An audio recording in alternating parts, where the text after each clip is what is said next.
You don't actually get better through habits. Ben has been on the show 3 times. The amount of people that reached out and said that it changed their life was so significant. Your consciousness is like the ocean.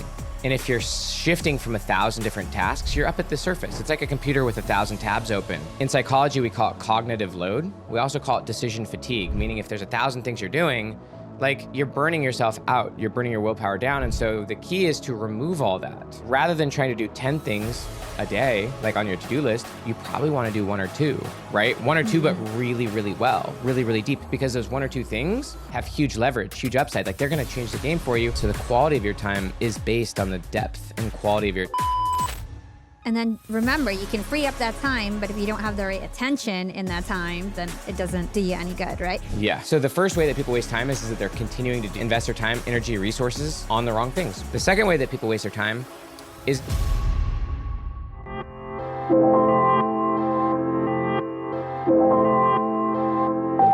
Young and Profiters, I am super excited for today's episode because it's one of my favorite guests of all times. Dr. Benjamin Hardy is going to be joining us today, and this is the 3rd time he's been on Yap. And like I said, he's one of my all-time favorite guests because he always brings the heat. Ben is an organizational psychologist. He's the world's leading expert on the psychology of entrepreneurial leadership and exponential growth, and he was once the most popular blogger on Medium.com. Ben also has many books under his belt, including most recently, 10x is easier than 2x, how world-class entrepreneurs achieve more by doing less. In this episode, Ben and I will do a deep dive into some of his latest and greatest insights, including how to 10x your life and business. Ben, welcome back to Young and Profiting. really happy to be with you. Likewise, Young and Profiters, Ben has been on the show 3 times. He last came to us in episode number 206 earlier this year. Actually, in 2022, he came. And I have to say, the amount of people that reached out to me about that specific episode, it's about the gap and the gain. The amount of people that reached out and said that it changed their life was so significant. It was one of the conversations that I kept thinking about over and over again. And so if anybody wants to check out that episode, it's episode number 206. And since I brought it up, I would love to kind of start there. Can you give our listeners an insight in terms of this concept of the gap and the gain? If they listen to episode 206, what are they going to learn about? Yeah. So one of the key ideas in psychology is that usually we take the past and we let the past determine who we are. You know, like I might have had something bad happen in my life, right? Or even I didn't accomplish my goals, whatever it may be, and we let the past determine how we feel in the present. One of the most important ideas in psychology is that it's not the past that determines the present. It's actually who you are in the present that determines the meaning of your past.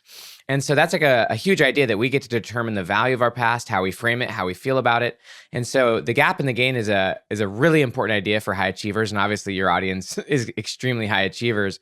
And so what high achievers typically do, because they're always striving for the future, is that they then, because they're never at that future, no matter how much we're trying to accomplish, we tend to devalue our past. Even if our past was really successful, even if honestly, our life right now is where our dreams were in the past. We tend to devalue that because we're not at our past. And so the gap and the gain is all about get out of the gap, stop measuring yourself against where you want to be in the future, and actually start measuring yourself against where you were before. Measure yourself backwards against your past self, and always do it and recognize that you're so much farther than you were before. So that's the gain.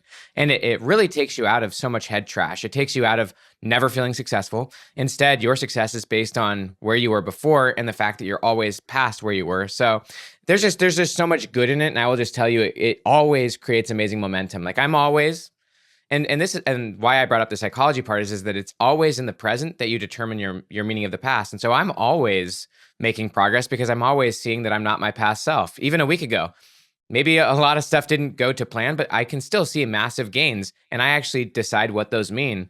So it's just really powerful to always compare yourself only with your past self. Yeah, I love that. And like I said, I kept thinking about that conversation over and over again, and it's super relevant for high achievers. And the one thing that I kept sticking on was this idea of you are not your past self. you're only who you are in the present and you can only just work on your future self. And that also helped me with like resentment I was holding on to from other people, because then you realize that nobody is their past self, right? Even if it was yesterday or 10 years ago, the person you feel resentment towards is literally not that same person anymore. They've gone through new experiences, they don't think the same, and they're literally not the same person. So any thoughts around that piece?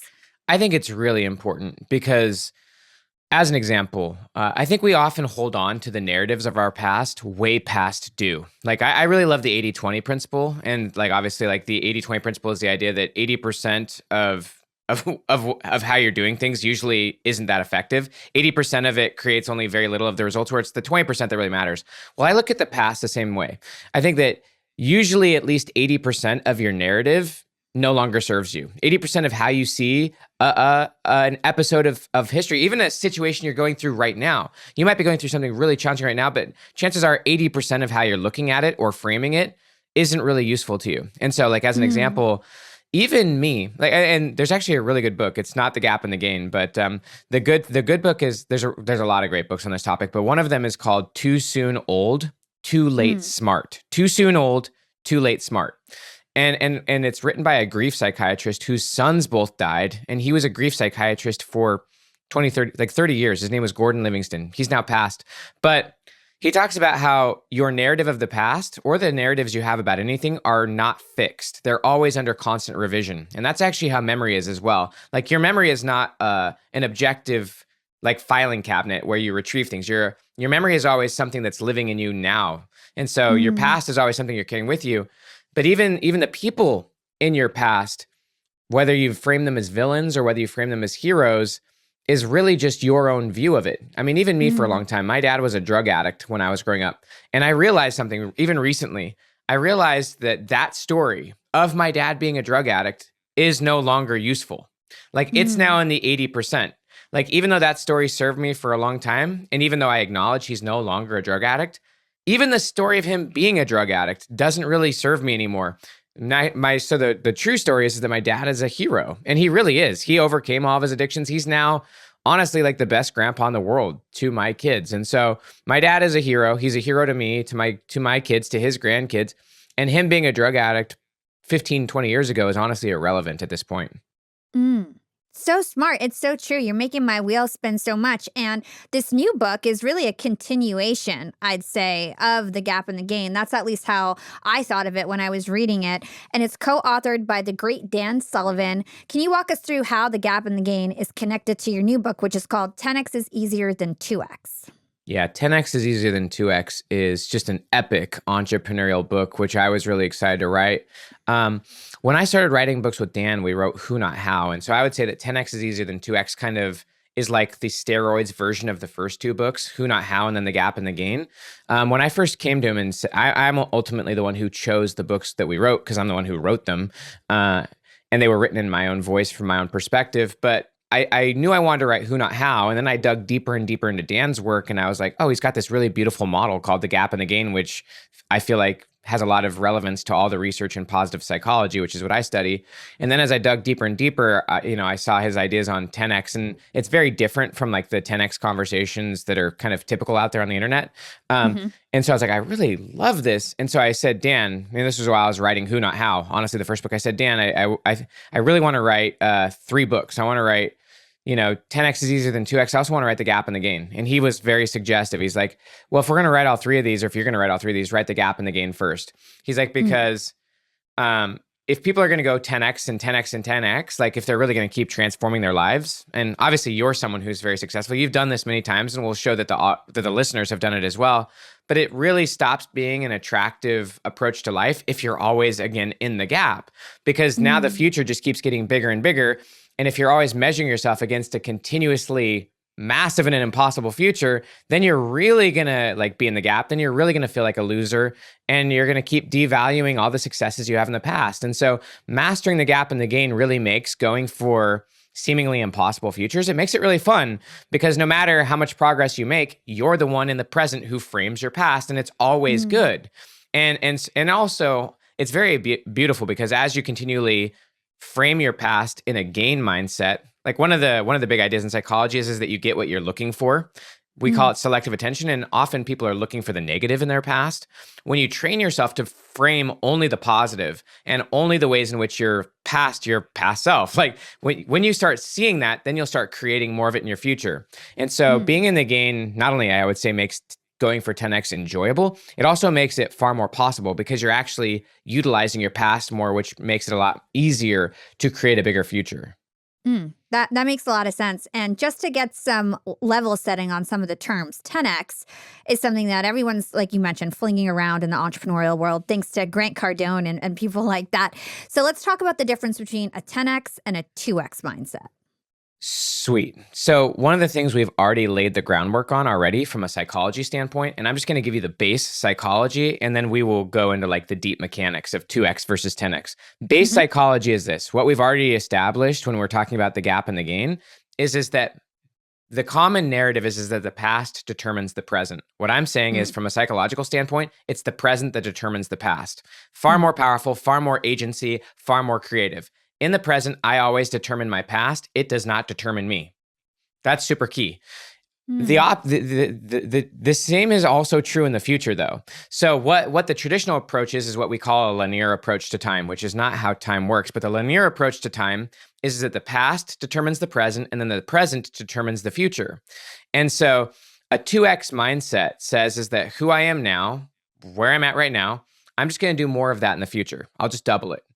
And so that is a very non-creative approach to life. It's also a very non-transformative approach, but it is very common because even when you dig into the research on future self, and I know that we've talked about this in the past, but most people, they take their present self and then they use that to imagine their future self. And so then their future self looks very similar to their present self. And so that's very similar to what happens with the 2x mindset. The 2x mindset says, I'm here right now. Let's just do more of it. I'm just going to do double of that.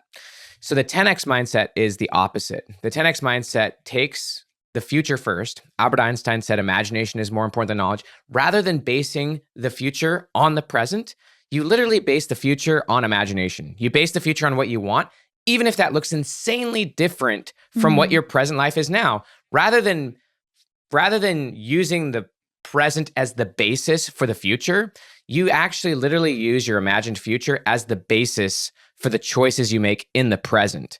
And so that is a far more powerful approach. So just to kind of lay it out, the future actually should be the basis for the present. The future should be the determining factor, or what I would call the filter, for the choices you make in the present. So it's the future that determines the present, not the present that determines the future. It's the present that determines the past, not the present, not the past that determines the present. I know I'm like throwing out all this stuff on you, but when you actually do this, it's a lot more powerful.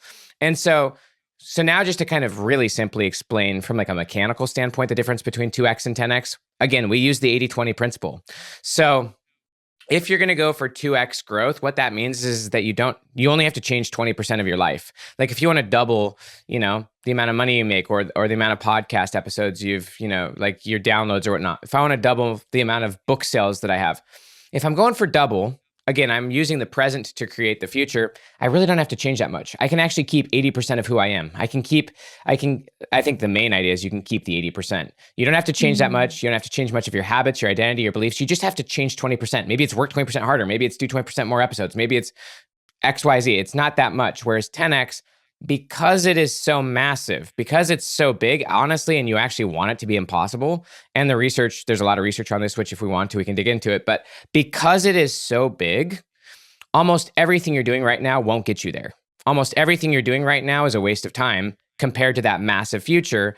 And so it being such a big future and a huge filter, you have to get rid of 80%. So that's the opposite. Whereas with 2X, you can keep 80% of your life. With 10X, you have to get rid of 80% of your life. And 80% means that it got you here, but it won't get you there. Only the best 20% can stay. And that's where you're going to go deep, where you're going to like really like develop extreme levels of mastery and skill in whatever is relevant to the 10X you're going for. So it's really an emphasis on quality, not quantity, whereas 2X is just, let's just do more. And we're going to dig really deep on the 80-20 later on in this interview. Can you talk to us about 2X and how that's exhausting at times and self-defeating?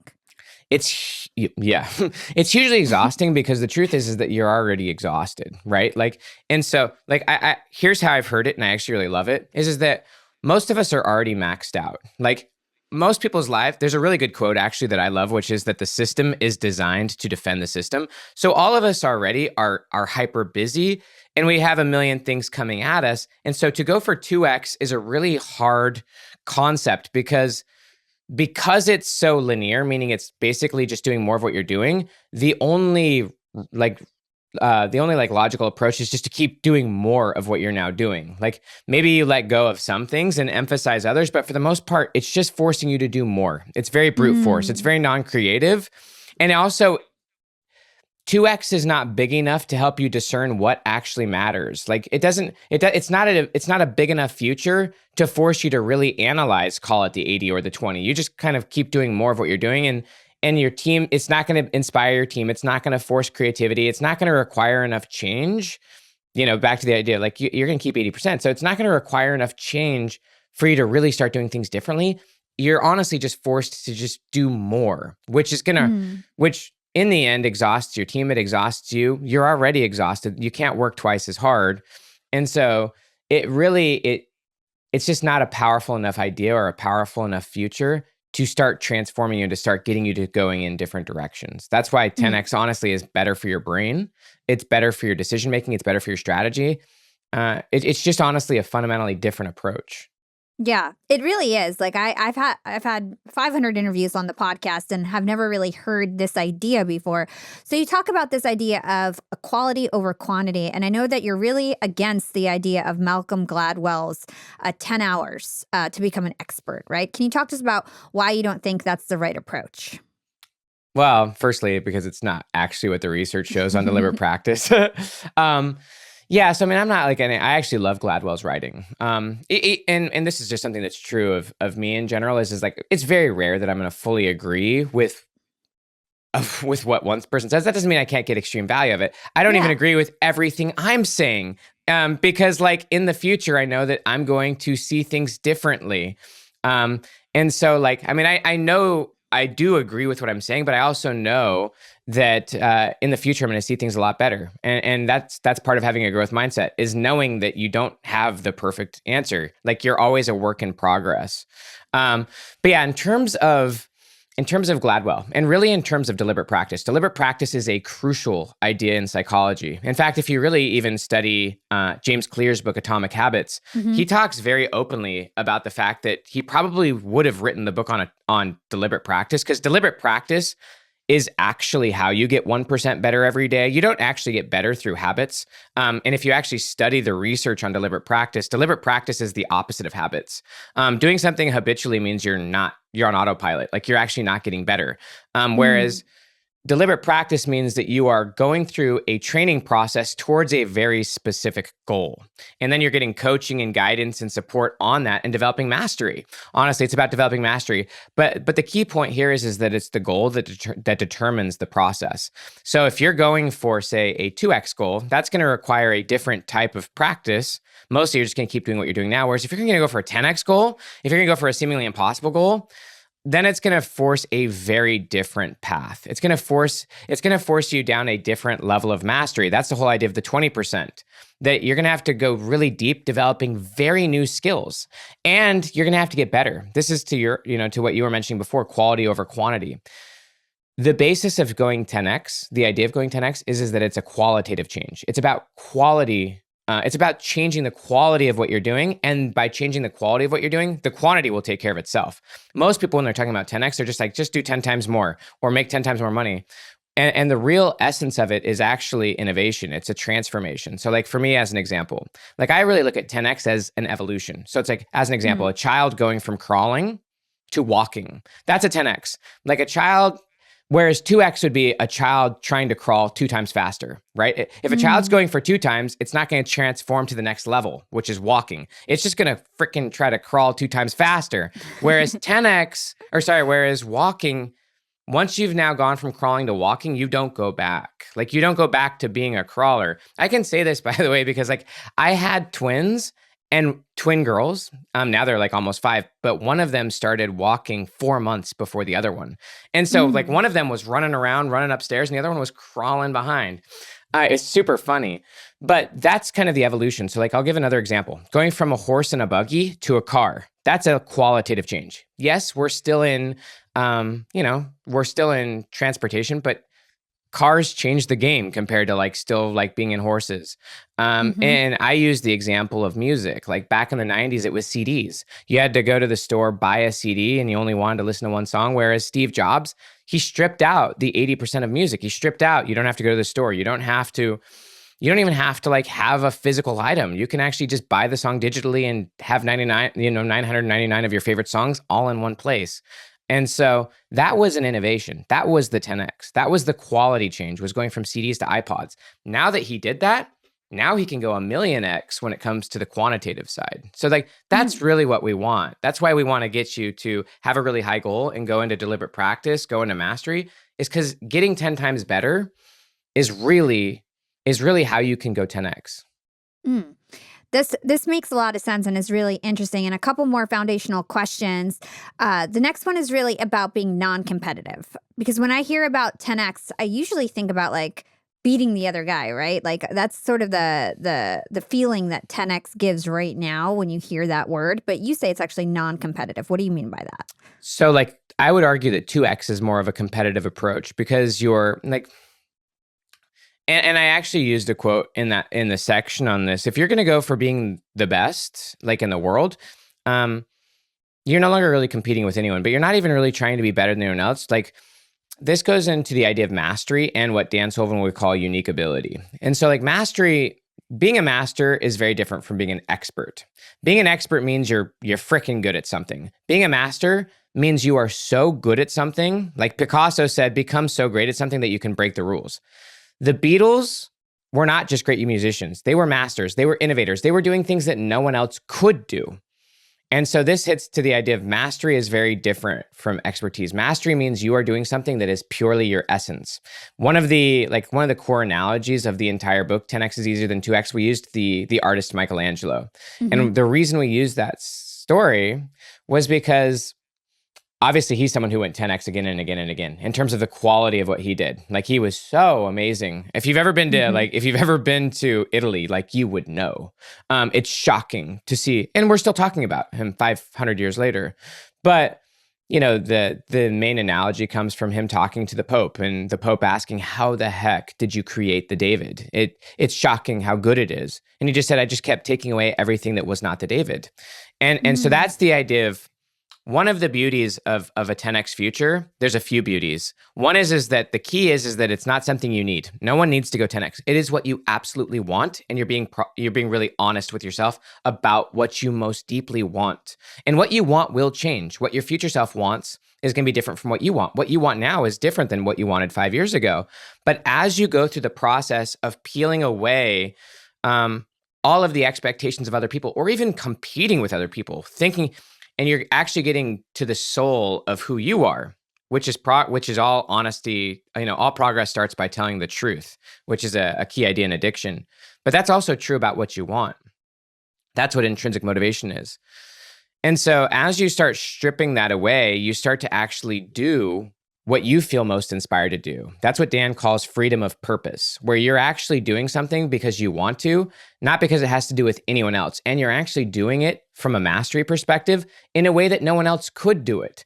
As an example, no one else actually would have written this book. I'm the only one who would have, even though like Dan's idea was somewhat the basis, he couldn't have written this book. Like I'm the only one that could have written it. And this is something that you learn when you're actually doing a deep creative work. And I have to face it every time.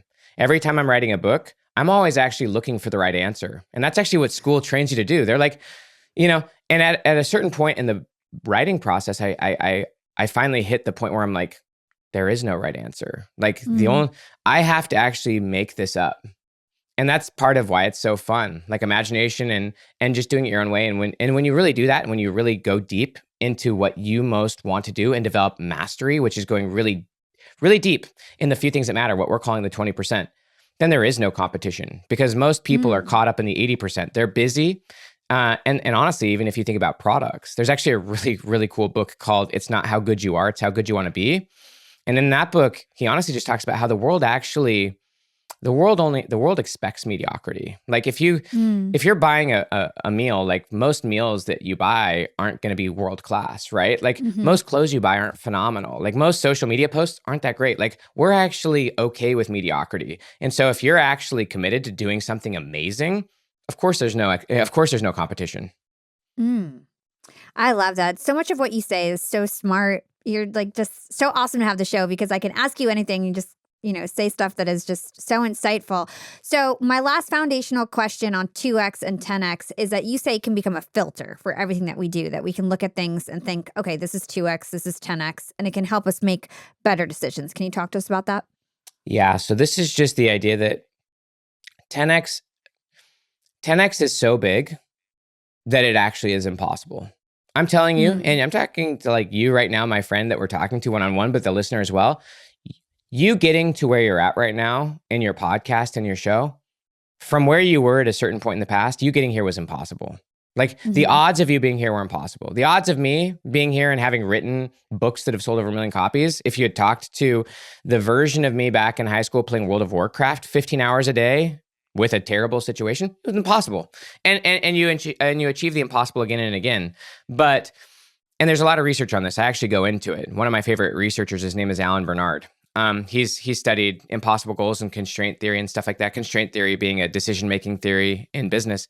But one of the reasons why you want to make your goal impossible, it's very healthy mentally. It's very healthy and also really powerful strategically as well to go for something that is what you believe to be impossible. And what that ultimately means is that you honestly have no idea how to do it. Like you want it and you're like, well, I can conceive that it could happen, but I have no clue how to do it. Why that is so beautiful is that now no longer are you going to be operating from your past knowledge and experience. Now no longer are you going to be operating from your past system. Instead, you're going to be forced back to the idea of filter to start looking for new ways. New pathways. I call it nonlinear because it's not the same as what you've been doing. It's totally different and it's coming from the future, not from the present. And so it's going to look really different and it's going to force you to start making different decisions. And so, yeah, I think everything can be either 10X or 2X. If it's 10X, that means that it's like really, it's really exciting. It has huge upside and it's very relevant to the goal that you want. If it's 2X, it's usually just being done out of security. This is actually one of the emotional reasons. There's a massive emotional difference between the 80% and the 20%. The 80% is something you're doing out of habit. And a lot of people, the 80% will be a job. And by the way, things that are in the 80% possibly used to be in the 20. I give myself as an example. Like when I was a grad student, going to class was in my 20%. Like it would be terrible for me to go to class now. But also I was during that period of time as a grad student, like very committed to becoming a professional author. And so for me, I did a lot of blogging back then. And that blogging and getting 10 times better at that, to the idea of 10 times better precedes 10 times bigger. I did that tons and grew a huge email list, hundreds of thousands of people, and got book deals. And so blogging was in my 20%. Those were the things that had huge upside that I wanted to get really, really good at, that if I got 10 times better at, boom. And I did it. But then my next 10X, right, which was writing deep books that you and I could talk about, required me to let go of blogging. So that became something that was in my 80%. And I could have continued it because I was good at it, but it would have held me back from the next level of mastery, the next level of deep work on learning about myself, right? Peeling away the layers of the David. And so I think it's just really important for people to understand 80% of your life right now, you're holding on to because emotionally, it's secure. It could be a relationship. It could be friends. Letting go of certain friends, you keep hanging out with them because it's emotionally secure. Scrolling social media, whatever it is, whatever your habits are, even your job, you keep it because it's secure. And security and freedom can fundamentally be opposites. And to commit to a massive future that then filters 80% of your life out, says almost everything you're doing right now is what got you here, but it's not going to get you to that next level.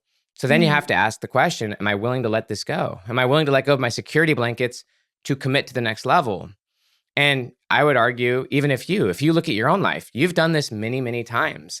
At a certain stage, you got really committed and excited about a future. And over time, you had to let go of a lot of aspects of your then life to go all in on the next journey. And so we've all done it, if we've made massive leaps in our lives. And I guarantee everyone who's listening, you have done this. Yeah, totally. So I want to stick on this Michelangelo example that you gave us, because I think there's a lot of learning lessons in what he did. So tell us the story of Michelangelo. You alluded to it a bit, but tell us the story about how he, decided to create this statue and what was so unique about that story. Michelangelo, yeah, his story is crazy. And I was really excited, honestly, to like deep dive it in this book. So Yeah. Michelangelo went through so many evolutions. And that's really, again, how I look at it at a 10X. I look at it as an evolution, going from one level to the next as a human, as a person. And then you're at a totally different level of potential, of freedom, of opportunity. And so I think there's a few really important points with Michelangelo to kind of highlight this idea. One was when he first off, he had massive ambition. Like the idea of 10X means you have huge dreams, you have huge goals, and then you're willing to let those goals determine the choices you make here and now. And then they force you to, doing the important, not the urgent. The important is those 20% of things. And so for him, he wanted to be an artist. And he worked in what was called the Medici Palace. And so he was learning how to sculpt from like the masters. And this was during the Renaissance time. And he was lucky enough to be in a situation where, he got access to a really lucky situation where he could learn from someone, Medici was his name, who was, I think it was Lorenzo, I'm going to mix up the name, but Lorenzo de' Medici, essentially. People who know the history, you can slap me. But anyways, some smart guy taught him how to sculpt, basically. Well, this smart guy was one of the most influential people in terms of making art really popular at that time, which was what was creating the Renaissance. And anyways, Michelangelo was a young teenager living in the Medici Palace, learning how to sculpt little things. And then Lorenzo dies. And so Michelangelo is forced to go back to his home, and he is really inspired that he now wants to do something huge. This is his impossible goal. He wants to make a 9-foot statue, a full 3D statue of Hercules. And he wants to do this to commemorate his old mentor. And he's never done anything at that level. And so he uses all of his life savings. He gets some amazing deal, gets some big block of marble, and his dad doesn't want him to do it. His dad wants him to go get a job. And so he ultimately lies about it and says like that he got paid to do this and that the person paid for the statue. I mean, he was taking some pretty intense risks, but ultimately he made this statue. It took him like 7, 8 months. And like he made this Hercules. And ultimately, like it was really good. Like, and ultimately someone bought it for a good amount of money. But this right here is what I call his first 10X, because now he's done this big project. He's done this big project and he sold it. And so therefore now he knows he can do something massive and that he can get paid for his work. And before that, he didn't know that was possible. And so then now he's got this new confidence, this new skill. He's got this new identity, and now he starts doing other projects. Ultimately, he goes from one level to the next. He ends up getting invited to Rome to live with a guy, and that's where he ends up getting the opportunity to make what's called the Pieta. The Pieta is one of his most famous statues. He spent 2 years on it. And the Pieta is essentially, it's in St. Peter's Basilica right now. Like anyone can go see it. It's in the Vatican. But it's like a huge thing of the beautiful Mother Mary holding Christ. And Christ is like dead. And what's amazing about it, honestly, is if you see it, like Christ's body like looks it looks real, but it's made out of marble. It's crazy. But the point is that he made that he made that Pieta statue like 4 years after his Hercules. And if you compared the Pieta with the Pieta statue with his Hercules, they're non-comparable. Like you wouldn't even think it was the same artist that did them, because that's how much better he got over those 4 years. Like that's the whole idea of quality over quantity. Like he went into an extreme level of commitment, an extreme level of mastery. He made something that was so good it could not be ignored. And if you look at like anything that's just like really game changing, it's because someone went really deep to do a good job. But because he did such a good job on that, ultimately that led him, and he still had to be bold, but that led him to other great projects. When you start getting really good at what you do, you start getting bigger and better opportunities to do important work, which will then stretch you to the next level. Ultimately, then that led him to doing the David. And then the David which he took 3 or 4 years on, was the next deep stretch. I mean, the cool part about him, honestly, is that he is always trying something that's so far past his skill level that like he probably won't succeed. And I think that that's a really good example of someone going 10x is like you're trying something that's so far above anything you've ever done that you probably will fail. And that's okay because you're in the game, right? You're measuring your progress backwards. But that's when you're really stretching. That's when you're really doing deliberate practice. That's when, quote unquote, you're actually getting 1% better every single day. It's like because you're stretching towards something that's so big, but also you're having to let go of most of the things that 80%. And even 80% of your old ideas, 80% of your old techniques, they just don't work anymore. Like you have to keep getting really, really good at your craft and then going to the next level. And so he just did that over and over and over. And people think that someone like him was just born with it. But if you really study, it's like, no, he stretched the crap out of himself every time and continued to keep pushing his own boundaries. And it was never easy for him. Yeah, his story is so fascinating. And I know that a lot of the lessons that we can garner from this is really about flexibility, focus, and also that innovation is really simplicity, right? Can you talk to us about those things? Yeah, absolutely. So I argue flexibility, psychological flexibility is not talked about very much, but it's in my mind like the super skill of psychology. And it takes a massive amount of flexibility to commit to an impossible future or even to any future, a big future, and then to let that future determine who you are today, which is really what the purpose of the future is. Like having goals, having standards. The reason we have those is to alter our course here and now, to get us moving. That's what Viktor Frankl talked a lot about in Man's Search for Meaning. They were obviously in a really painful situation. They were in like the rough concentration camp, right? And for him, it was if you don't have a future to live for, then you can't handle this. Like life becomes miserable. But if you've got a future that excites you and gives you hope, then not only can this be beautiful, but like you can figure out ways to get there. And so psychological flexibility is a few things, but fundamentally it actually comes down to commitment. Like once you actually commit to, and what's really interesting about this is that from a psychology standpoint, identity is actually two things. Your identity is the story you have about yourself. That's the narrative. And that's what I'm calling the frame, right? That's the frame you have for your past and your future. That's the way you see things. But it's also your commitment. So like your identity is what you're most committed to. And so I see that as that's your standard. Your standard, so it's your story and your standard. And once you commit to something really big, you have to be flexible. So interestingly, commitment is the basis of flexibility because you're committing to something new and big, you now have to be flexible in figuring out new ways and new people, right? That's like those are the new ways and new people to get to that next level. But you also have to let go of the old stuff, the old security blankets, the 80%. Like it takes a lot of flexibility to not just revert to old habits, like to actually like say, no, that doesn't fit my future self. Like I'm not going to do that.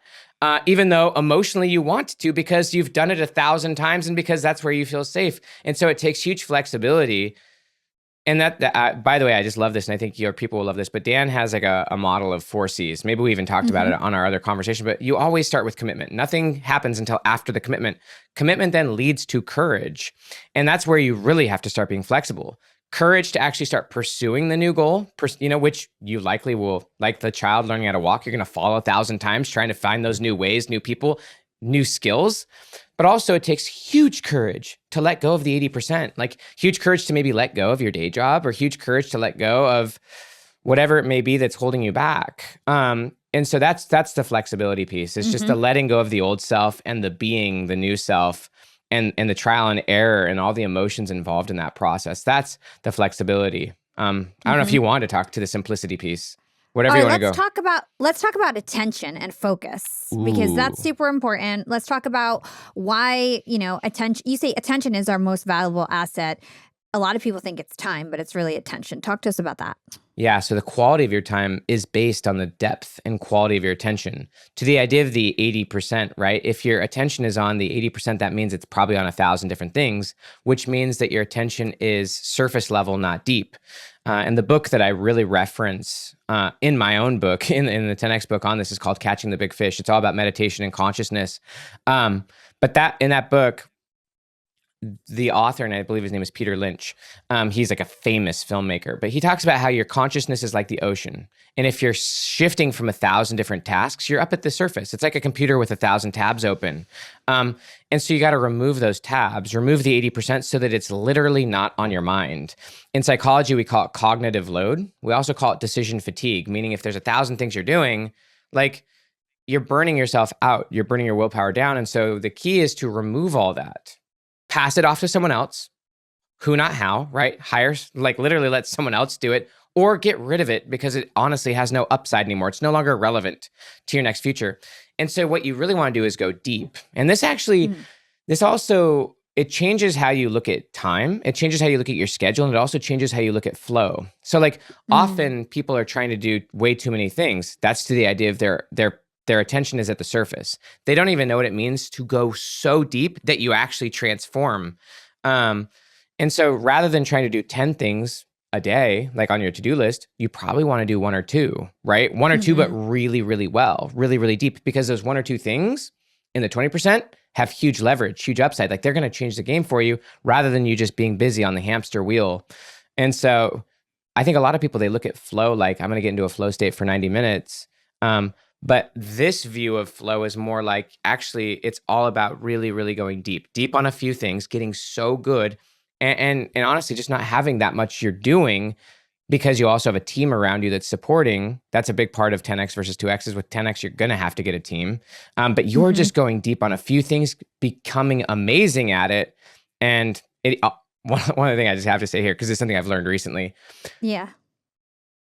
Anytime you want to go 10X, and this is true of businesses too. And I've actually literally been training companies that are doing hundreds of millions of dollars on these frameworks, going for billions, and even companies doing billions. Even at companies at that level, companies doing hundreds of millions of dollars revenue a year and looking to go billions, whether it's someone who's just starting out, going for 100,000, or someone who's over 100 million going for a billion, it always comes down to almost only one who. Seriously. So this is what we call the 20% who's. If you're going deep, and if you're wanting to go for an impossible goal, this is to the idea of filter as well. And by the way, your attention is your filter. You see whatever it is you're looking for. Dan Sullivan says your eyes can only see, your ears can only hear what your brain is looking for. So your attention is a filter. And when you start going for those 10X or impossible goals, you will start to find, when the student is ready, right, the teacher appears. But it'll be a very different teacher, or it'll be a very different partner if you're going for 10X versus 2X. That's the idea of deliberate practice. Just your goal shapes your process, your goal shapes whatever you filter for. But if you want to go 10X, and I'm just telling you this, I'm like, seriously, if you want to achieve an impossible goal, it's going to come down to one who. If there is one who that will change the game for you. That one who will bring a lot of other who's with them. But there is one who, even for a company doing 100 million, that will get them to $1 billion. And if they're willing to find and filter for that, and if the CEO is willing to put their ego in check, they can find that who, and that who will take them to the next level. And so even for you, whatever your goal is, there is one who that will get you there. If you're willing to find that person and partner with them and be abundant, not scarce, you will go 10X. Yeah. This is so awesome. So many great ideas. If we start to peel back the 80-20 rule a bit, talk to us about how we can decide what is the 80% that we should stop doing. How can we look at everything that we're doing as entrepreneurs or people who have regular jobs, whatever it is, and decide, okay, this is the 80% that I'm going to stop doing so that I can focus on the 20% and achieve my 10X goal. So it's always the goal. It's always the goal that determines the 20 from the 80. Right? Because the 20% are the few things with huge upside towards the goal. So like, this is why you have to determine what the 10X is that you're going for. And that phrase is actually called fitness function. Fitness function is what is it you're optimizing for? What is it? For example, my 10X might be that I want to spend 10 times more time with my kids. And so in that case, my 20% is going to probably be deeply involved with my kids, right? If it's 10 times more money, that's going to, and so the goal is going to shape the process. And so you really want to get clear on what's the 10X that you want to do, or what's the impossible goal that really matters. And then that goal is going to create a filter. And that filter is, what are the few things that really matter in your life right now that you got to go deep on? Those are the 20% of things that have huge upside. This is actually something that Alan Bernard, and the 80%, by the way, and I'll go into something by Bernard because it's really, really good, but The 80% is anything that doesn't get you massively towards the huge goal. Like it may be something good. It might even be something that pays the bills, right? But it doesn't have the huge upside. It doesn't have huge leverage. Also, a lot of the 80% are stuff that's literally now holding you back. It's taking you the opposite direction of your goals. Like, toxic people, or it could be on like an extreme addiction. There's a lot of things that are in your 80% that are your past self, but they're not your future self. And there's no anger towards your past self. Like your past self was a different person than you. What they needed in that time of their life, now you're being asked to let it go if you're really serious about your new future. And so the 80% is just really anything you're holding on to out of security that doesn't have huge upside towards the goal. And the 20% is going to be stuff that's a lot more intrinsically motivating. It's a lot more exciting. It's something that you like. It's either I would argue it's either a strategy, an activity, or a relationship, right? So there are 20% who's, right? Those are the ones I was just talking about. The 20% who's are, and this is something that entrepreneurs usually learn way too late, is that usually they're trying to hire people in the 80%. They're trying to hire people to take over tasks that they don't like doing. And so usually they will hire people cheaply to just do a task. And those people aren't going to be the people who are going to grow your business very well. That's a good start, because now, again, your attention can focus on the high impact things, but you're not getting the kind of who's that are really going to like be amazing. And so you want to get 20% who's that are really, really good. The 80% is just anything you're holding on to out of security that is clearly not dramatically moving you towards the goal. And you said you wanted to bring up something by Alan Bernard. Alan Bernard. Tell us about that. It fits with the 80-20. And so he says that there are 4 crucial ways that people waste time. And he's the one who's done a lot of the research on impossible goals. I reference his work decently, and 10x is easier than 2x. So he says the first way that people or businesses waste their time, and I hope I remember these because I actually haven't thought about this for but the first one is that they're doing the wrong things. The wrong things, as he defines it, is anything that doesn't have huge upside towards the goal. So this goes to the 80-20 principle, that 80% of the things you're doing, honestly, are creating almost zero results. A few things you're doing are creating almost all your results. A few of the people in your life are creating almost all your potential success. So the first way that people waste time is that they're continuing to spend their time, invest their time, energy, resources on the wrong things. And if you look back on your last 7 days, like let's just ask yourself, how much of my time was spent in the 80% of things that really didn't move the needle? Whereas there's a few things I know that if I really invest the time, energy, and effort and get really good at it, maybe get support on it, that's the stuff that's going to change my life, right? So part 1, we waste our time because we're doing the things that are not moving the needle. That's the wrong things. That's 80%. The second way that people waste their time is that they're not doing the right things. Now, this may sound like I'm saying the same thing, but it's not, because the goal shapes the process. So doing the right things is those few things that may help you achieve the goal. And if you're going for something that's impossible, what we've talked about, most of what you're doing right now won't get you there. And so back to the idea of filter, if you're going for something that's impossible, you're probably not doing what's required to get you there. And so that's why you want to start looking for those ways, looking for the opportunities, looking for the relationships, looking for the people. And so you want to start spending more and more of your time figuring out the ways that would get you to your huge goal. And so if you're not looking for and finding and investing more and more of your time in the few things that are going to get you there, you're wasting your time. The third way that people waste their time is that they actually are doing the right things, but they're doing them in the wrong way. And what that means is that like they may, me, if I if part of my 20% is writing this next book that's going to be way better than any of my others, and that this book's going to like take me to the next journey that I'm looking to go on, let's just say I am spending 5 to 10 hours a week on that right thing, but I'm doing it in the wrong way. I put it at the end of my day when I'm tired, right? It's one of 4 things I'm doing. I'm multitasking. I'm like surfing social media. I'm not actually in a flow state. I'm not doing it right. I'm not getting the right coaching. I'm not getting the right support. And so people maybe are doing the right thing every once in a while, but they're not doing it phenomenally. They're not actually getting help. They're not getting better. You got to get 10 times better, and you got to prioritize it. Design it in your life so that it's the only thing you do for most of your day. And you're really focusing on it. You're getting deep. You're getting better at it, right? And then the fourth one, which is really, really interesting, the fourth way that people waste time is that they do not learn from their experience. And so they actually repeat errors 1, 2, and 3 over and over and over, week after week after week. They continue to invest their time in activities, people, situations that aren't moving the needle at all. They're Mm. also not finding the few amazing right pathways, strategies, people that are going to change their life. And then the third one is just, maybe every once in a while they're doing the right activity, but they're just not getting any better at it. They're not doing it well. They're not prioritizing it. They're not putting it first. And so just that's a recipe for living week after week after week and not making a huge amount of progress. Lessons are repeated until they're learned. As you're talking, I keep thinking about, okay, I need to go in my calendar and look at all the things I have scheduled and then decide if they're 2x or 10x. Every time I put down my to-do list, I need to go through the actions and say, is this 2x or 10x? That's what I keep thinking. Can I tell you something? Talking. Yeah. This is a massive compliment to you. So thanks. No, because you are truly, you have an amazing standard. I love your work. So we did something, me and my team did something pretty interesting like 3 weeks ago. So I actually believe in the idea of pursuing impossible goals every 90 days. So every 90 days we pursue impossible goals, call it no more than 3. By the way, one of the most impossible things that people can do is let go of some component of their 80%, because by nature, the 80% of things is things that we're dependent on, whether it's emotionally dependent, chemically dependent, or if it's dependent because it's our job, right? And so one of the things that feels impossible is there's certain things that would genuinely feel impossible to let go of.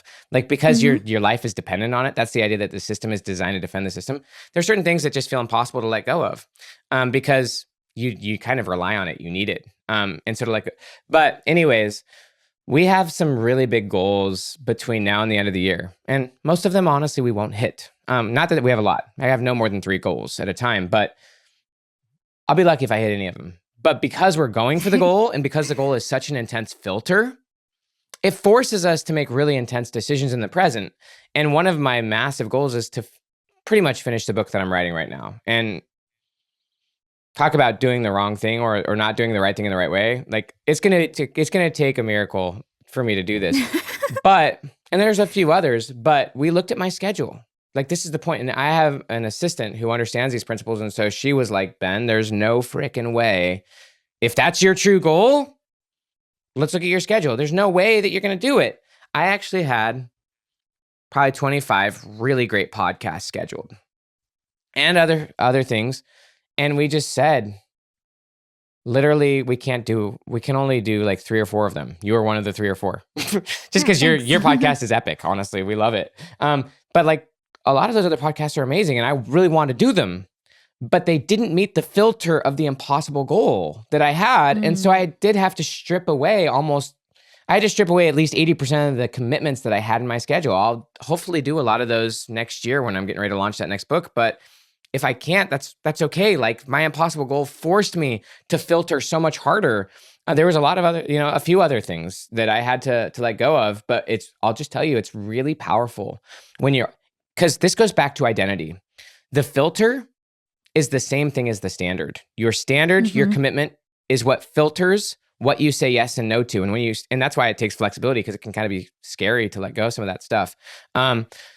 But if you really start filtering from the impossible goals, you have to let go of a lot of things that you're doing because most of those things aren't going to get you that impossible goal. And then it forces you to find those few right things or to go really deep on what you're trying to accomplish. And so, yeah, you're dead right. You're going to have to look at your calendar for the rest of the year if you're going to go for something massive. And probably at least half of it's going to have to get stripped out because that filter is so high. And then it's an invitation to you to go deep on the few things that have the biggest upside before the end of the year. And I just say, I challenge everyone who's listening to this to set an impossible goal in the next 60 to 90 days, just because it acts as a beautiful filter. That's really what the purpose of the future is. The future is a tool for filtering and acting powerfully in the present. The present, your present is basically a reflection of the future you're most committed to. Yep. And then remember, you can free up that time, but if you don't have the right attention in that time, then it doesn't do you any good, right? So let's talk about letting go of that 80%, because I think this is going to be the hardest thing for everyone. You talk about something called loss aversion, and you give 4 common scenarios that people get into when they're trying to actually let go of something. So I'm going to rattle them off quick fire style. So let's talk about sunk cost bias. What is it and how we can combat it? This is amazing. So sunk cost bias, All of these, by the way, are what are considered cognitive biases in psychology. They're things that lead us to making bad decisions. So sunk cost bias is essentially the idea that we hold on to things because we've invested so much into them, right? So like, and we do this in dumb ways, right? So like, as an example, maybe I'm 10 minutes into a movie that I don't like. I might keep watching it just because I'm already invested 10 minutes in. And so I'll keep doing something that I already know isn't moving me forward just simply because I've already invested in it. We often stay in relationships, right? Or we keep someone on our team because we're semi-invested in it. And so sunk cost bias is just the idea of the way they describe it is continuing to throw money at bad. And it's just the idea that we continue to do something simply because we've done it so much in the past and we feel invested in it that we keep reinvesting more into it, even though we already know at this point that the juice is no longer worth the squeeze. Maybe in the past it got us some progress, but now we know it's no longer a good investment of our time, energy, effort, resources, but we keep doing it because we are already priorly invested. And so that's one way that people keep the 80%. It's just they're already so invested in this thing that I guess we might as well just keep doing more of it. It's like, no, it's like maybe that no longer works, right? Like one of the best things you could do is actually just like let go of that thing because now it's clearly no longer moving you forward. So let it go. Mm-hmm. Yeah. The next one is really interesting, the endowment effect. Yeah. So the endowment effect is pretty much just the idea that we actually overvalue things that are ours, right? So this shirt, as an example, because it's mine, I think it's more valuable than if I saw it on the shelf, right? Like and in the store. And we overvalue even our own ideas, right? We overvalue our own story. And so we may overvalue like what we're doing because it's ours, even a certain relationship. It's just the idea that if it was someone else, that this is one of the reasons why it's actually easier to give other people advice than to give ourselves advice, because we overinflate the value of our situation. I overinflate, like it would be easy for me to tell some person who hates their job, right? Like just leave. But then it's like, well, what about your job, Ben? Like you've said you've wanted to leave for a long time. I'm like, well, I can't do that. You know, like we just overvalue things that are ours. And so we're not objective with our own stuff. And it's really powerful to just strip that away and realize I'm overvaluing this. Like this isn't actually what I really want. Yeah. I totally understand that perspective, because even like when it comes to like upgrading your iPhone or something, some people are walking around with super old phones just because like they value, they feel like it's such a big deal to get rid of their old phone. Okay, consistency principle. Yeah, so this one's really interesting. This can get people in a lot of trouble. So this is something that marketers, like there's a really famous classic book by Dr. Robert Cialdini called Influence. And that book's really written for marketers and salespeople. And he talks about this idea of consistency principle a lot, because he says if you can get people to take certain actions, they're more likely to continue taking those actions, because as people, we want our words and our actions and our identity to be aligned. And so you can get yourself in trouble acting a certain way or even being influenced a certain way. As an example, maybe there's some flashy thing that you're scrolling and like you get hooked by some ad or something like that and you click yes, and then yes, because as people, we move with momentum. And so one of the things with the whole idea of the consistency principle is that as people, for some reason or another, we really want to be viewed as consistent.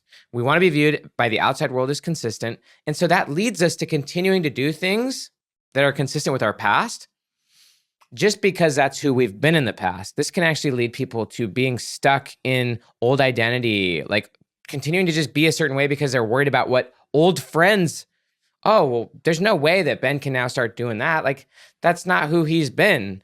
And so when you have a massive future and you let that be the filter for who you are in the present, by nature, you will be inconsistent with who you've been in the past, because that future is massively different even from your present. And so you have to become comfortable being inconsistent or viewed as inconsistent by other people. But psychologically, they call it the principle of consistency for a reason. As people, we just want to be viewed consistently by outside people. And that'll keep you in the 80%. Let's just say that. That'll deeply keep you in the 80% unless my argument is be consistent with your future self, not your past self. But that's going to require you to be very inconsistent with your past self, which is, again, psychological flexibility. You got to be really comfortable with the emotions, with being flexible, with letting things go. And to the point of competition or even being in the gap, No longer worrying about what the outside world thinks. This is between you and you. How you measure your own progress, i.e. your past, is up to you. It's the present that shapes the meaning of the past. You're the one who's competing with your past self. You're making beautiful progress, but also your future is intrinsic. You're the one who chooses your future self. No one else really can. And so you gotta let all of that stuff go. The consistency principle is pretty much just you trying to look good socially and not wanting to deal with answering some awkward questions. Why are you doing this now? It's not that big a deal. Most people don't really care. So you gave us some great advice in terms of how to get rid of that 80%, even though it's going to be really difficult. The last thing I want to talk to you about, because I know we're running out of time, is this idea of abundance, why abundance is important to think about with all of this, and then also our unique abilities. Yeah. One thing I'll just finally say about the 80% is that letting it go, even letting go of bits of it, you don't let it go all at once. The more connected you get to your future self and start operating as your future self, one analogy they say is you go from, be to have. You be who you want to be. You be your future self, and you do what your future self would do, and eventually you'll have what your future self would have. And there's really 3 levels. The first one is imagination. You got to get, you start with imagination, having an impossible goal, and this will fit with abundance. But Albert Einstein said imagination is more important than knowledge. And even Dr. Daniel Gilbert is the Harvard psychologist who studied this idea of future self for years. He says that most people, they underpredict who their future self will be, because most people, they think that their present self will be their future self. And so they just don't think they're going to change much. Your future self can be 10 times different than who you are today in beautifully inspired and desired ways. And it's not like you're going to be it's not like you're going to just have no control over what that difference is. But I could be a far more thoughtful, caring, loving father deeply. I can also be way more creative. I could be way better with my money, right? You get to choose those 10Xs, whatever that looks like, going from cognitive one. But you go from thinking about it, imagination, seeing it, and if to the idea of abundance, creating it. Abundance comes from creation, whereas scarcity comes from competition. Scarcity is really about competing for scarce resources. That's a focus on money. Yes, money is a scarce resource, but creation is about wealth. Wealth is something you create. This podcast, you creating this podcast, takes nothing away from anyone else. You created this. This is wealth. Me writing this book, this takes nothing away from anyone else. This is wealth. Wealth is value, and value can be created. And so that is an abundant world. That's a non-competitive world. And so if I can imagine my future and you go from seeing to feeling to knowing, what happens is when you go from seeing to feeling to knowing, now you're connected to your future self. Now you're committed. And then you start getting pulled. In psychology, we talk a lot about how there's either push motivation or pull motivation. Push is 2X. Push is when you're pushing forward towards something, and it's hard. It takes a lot of willpower. When you start getting pulled by your future, then it becomes a lot easier to let go of your 80%, because now you're so connected to your future self, and now you're getting to the point of knowing and you're being pulled, that letting go of the 80% becomes easier and easier because it's no longer in alignment with who you are. And that's the beautiful place to be. Do you care if I say one other thing on abundance, or wherever you want me to go on abundance? No, go for it. Go for it. Whatever you feel like. So there's a really cool article that I recommend everyone Google and read, or you can put it in the show notes, whatever you want. But it's by Paul Graham. And this was really influential. It's called How to Build Wealth. And he literally talks about the difference between money and wealth. As I was just talking about, wealth is not money. But money follows wealth. And wealth is really the value you create. And this is why you want to get 10 times better at what you do. Because if I can invest in myself, if I can organize my time and stop being so busy in the 80%, and if I can carve out that time, maybe remove a lot of that stuff off my schedule or delegate it out, and I can then go deep, really building value, really learning something new, or developing a new technology, or developing something, or providing value to someone else, that value, the value you can create, can literally go up by 10 times, 100 times, 1,000 times what you can do. I'm just speaking genuinely, the value I can create.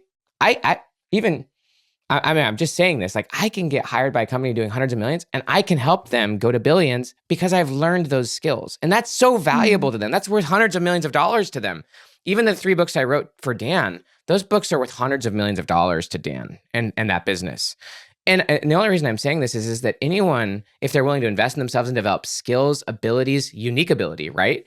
Then the amount of wealth that you can create for the world, the amount of value is infinite. That's why it's an infinite game. It's not competitive. That's why it's abundant, is because there's no end to the amount of value you can create and the amount of skill. If you think about Michelangelo, like, he was playing an infinite game. He was not playing a competitive game, and he was creating things that literally are priceless. And that's why it's unique ability, is because when you really go deep in your own self and deep in who you are, the types of things that you can create, no one else could. Like, no one else, if you're being really true to yourself and developing that inner self and stripping away everything that's not the David, then the things you will create are so unique. The value you create is so unique that there is no competition.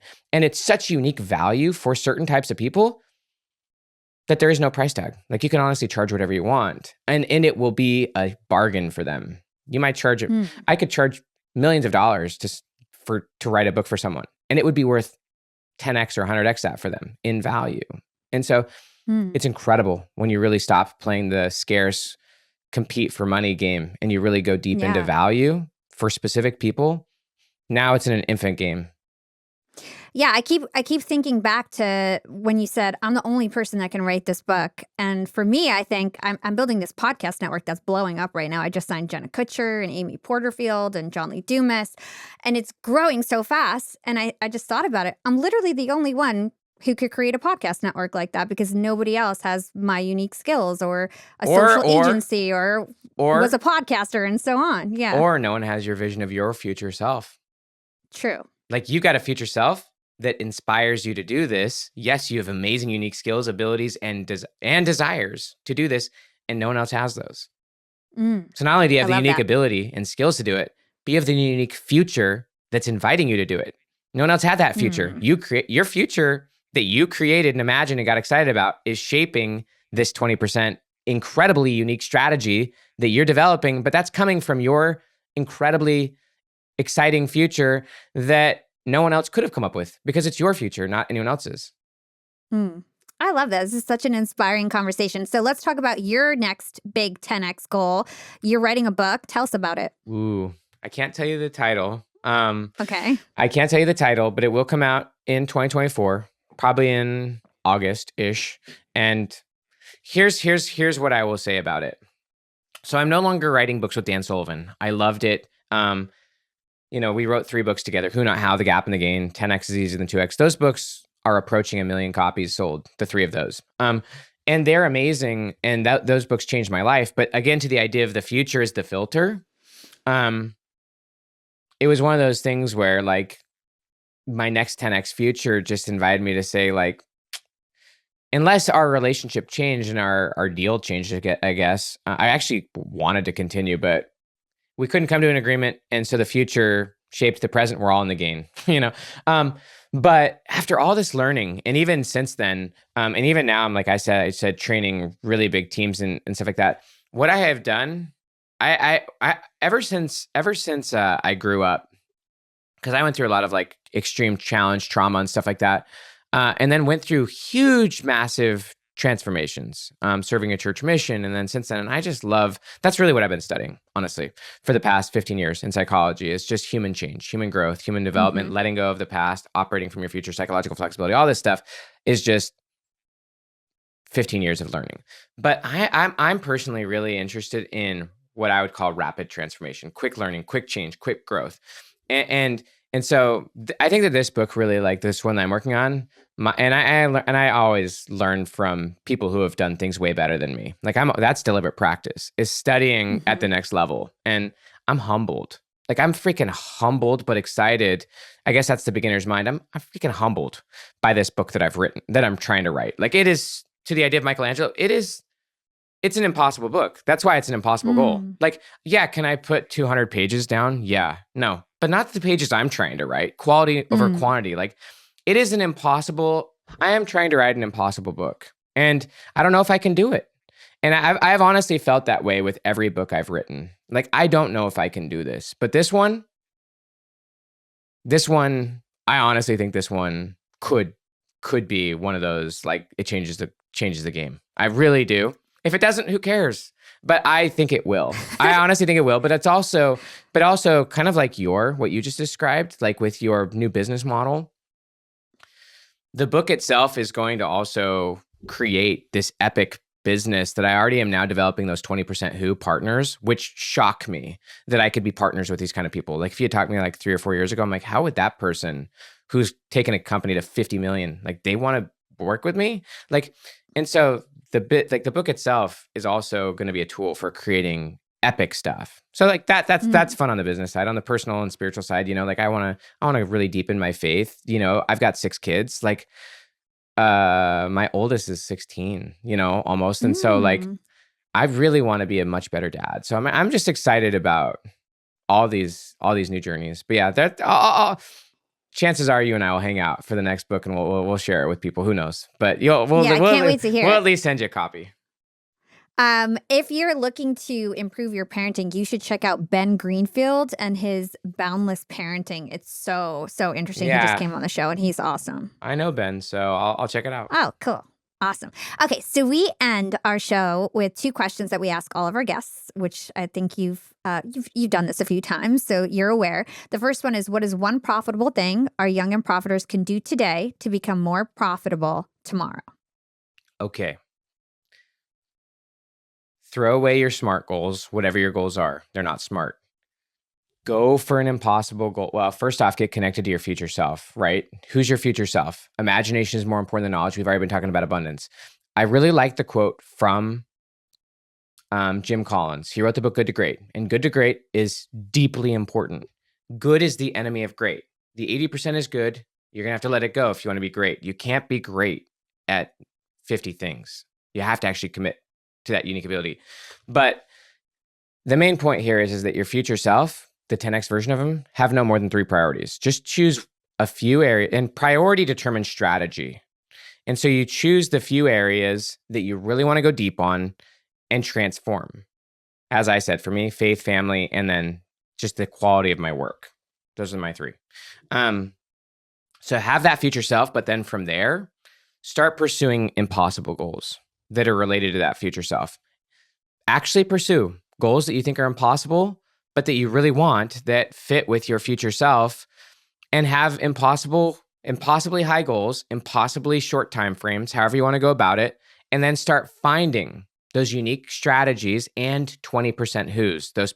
I'm telling you, your brain is a filtering machine. It's also a transformational machine. But if you start pursuing impossible goals, you can do it every 90 days. At the end of 90 days, let's just say you don't hit any of them. You can review, be in the game, take all your learning, and then set the next 90 days. And over time, you will become a master at taking things that you think are impossible and becoming extremely skilled at it. By pursuing impossible goals as a filter, you're going to let go of things a lot faster and find those really unique strategies, these really unique pathways, and phenomenal pathways and partners. So that's what I invite you to do. Go for impossible goals. Those are the smartest ones because they're the most powerful filter. A big takeaway for me as I'm hearing you say all of this is the who's that you keep mentioning. When I'm doing my project planning or my quarterly planning, I almost never think about who is going to help me accomplish my goal. So I love that you bring that up. Now, the last question that we ask all of our guests on Young and Profiting podcast is, what is your secret to profiting in life? And this can go beyond financial, beyond business advice. I think that it really comes down to value. Like just doing just making sure that I'm investing in the right places. For me, profiting doesn't necessarily have to be money, but I'm fine with it being money. But it's just making sure that I'm focused on the things that I truly value, the important, not the urgent, the 20%, not the 80%. And so that to me is profiting, just ensuring that my future self keeps getting wealthier and wealthier, and that my present is focused, my attention is focused on the things that I truly value. Love it, Ben. Thanks again for joining us on the show and for your contributions. As always, where can everybody learn more about everything that you do? And where can everybody go grab 10X is easier than 2X? First off, I'm I'm grateful that we could spend some time. You are gifted and amazing at what you do. So my website is benjaminhardy.com. Also, I have futureself.com. If you wanted to get the free Kindle version, if you're in the United States, I know this is a huge audience, and so you might not be, but in the United States, if you put in the email on futureself.com, you can get the free Kindle. Futureself.com /10x free is where you could get the free Kindle version of 10x is easier than 2x. Or otherwise, you can just go to YouTube. I have a YouTube channel, Dr. Benjamin Hardy. And 10x is easier than 2x. You can get anywhere. One thing I will say about the audio version is if you get the audio, like the Audible version or audio, there are 3 hours of bonus interviews between me and Dan Sullivan himself. Those are like unique interviews on all 3 of our audiobooks. I interview Dan for about 3 hours on each of them, and those are only on the audiobook version. So a lot of people love those interviews between me and Dan. Awesome. I'll stick all those links in the show notes as always. Ben, thank you so much for your contributions in this conversation and all the conversations before it. And I can't wait to have you back on the podcast. Thanks again.